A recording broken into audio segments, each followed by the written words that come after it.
Faris. Okey, kalau korang nak tahu siapa yang terlepas tadi, Dr. Shurin Faris sekarang mengajar di UPM bahagian landscape architecture ataupun seni bina lanskap. Seni bina lanskap, tu bahasa Melayu dia, okey.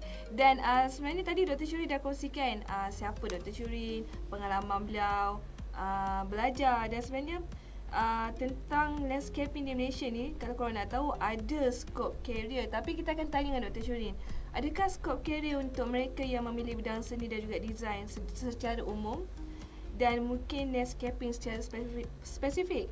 Maksudnya majoring dengan dalam landscaping di Malaysia, adakah banyak peluang tu, Doktor? Okey, kalau bercakap mengenai peluang ni, sebenarnya antara career yang paling dicari ataupun yang paling banyak digunakan sekarang, bagi saya adalah reka bentuk lanskap.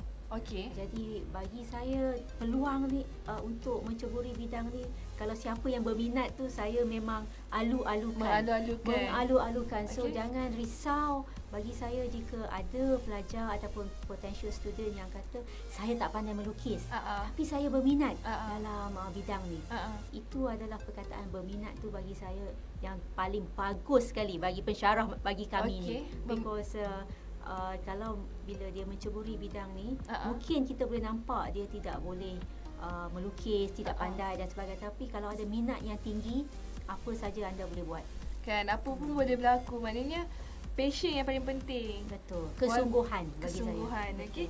Dan itu cerita tentang scope career. So maknanya kalau orang yang kat luar sana yang berminat untuk ceburi bidang seni dan juga design landscaping ni, korang cuba je dulu kan. Lukisan cakap ayam tak apa, Dr. Shurin boleh ajar. Okey. Dan macam bidang doktor ni, okey, kalau kita tengok banyak melibatkan pendapat dan juga perspektif.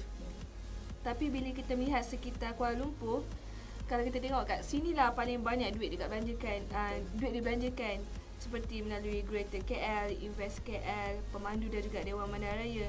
Dan boleh kita katakan daripada segi landscaping Kuala Lumpur, ibu kota kita ni, doktor rasa cantik ke Odu?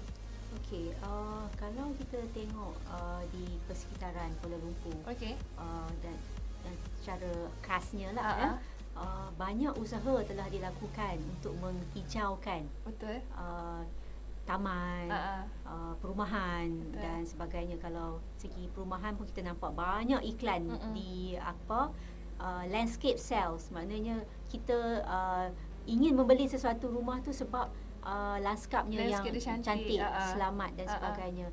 Tetapi apa yang berlaku sekarang adalah apabila developer ataupun pengusaha ataupun pemaju ataupun majlis bandaraya ataupun bandaran dan sebagainya, banyak wang dihabiskan untuk pembangunan lanskap yang menarik, berbagai dengan pelbagai design water features, dengan laluan basikal dan sebagainya. Tetapi malangnya apa yang berlaku, penyelenggaraan selepas itu tak dibuat ataupun kurangnya peruntukan untuk penyelenggaraan atau maintenance bahagian maintenance seterusnya. Jadi mungkin selepas setahun ataupun 2 tahun kita dah nampak landscape tersebut mula meliar, tidak cantik. Jadi bila timbul keadaan macam tu, bila kita sebagai pengguna nak menggunakan kawasan tu, perasaan selamat tu dah tak ada. Betul. Jadi kita lebih baik kita pergi shopping kompleks. Itu yang ramai sangat orang pergi shopping panas di luar, tak selamat, kotor dan sebagainya. Jadi itulah antara faktor yang saya teliti lah di Malaysia, itu faktor tersebut, dan juga attitude pengguna sendirilah. Attitude pengguna, maknanya nampak tempat tu mula cantik sebenarnya, maintenance kurang, tapi attitude masyarakat yang kurang menjaga. Betul. Kan. Dan kejap lagi kita akan tanya lagi soalan. Kalau korang pun ada soalan nak tanyakan, korang boleh tanyakan di Facebook dan juga di Twitter My Campus Radio. Dan jangan lupa untuk download apps kami di Google Store juga Apple Store. Okay? So stay tune bersama My Campus Radio. Jom berubah bersama.